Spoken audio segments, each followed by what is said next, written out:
Have fun. It's Friday, and I'm going to tell you what you can get for free. My husband gets to take advantage of this first freebie because his name is Dave. Famous Dave is buying a meal on Sunday. If your first name is Dave, David, or Davy, you get a free meal.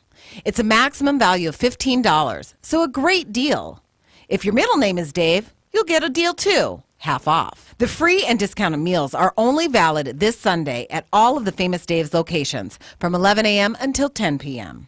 Head over to the new Nothing Bundt Cakes in Glendale for dessert.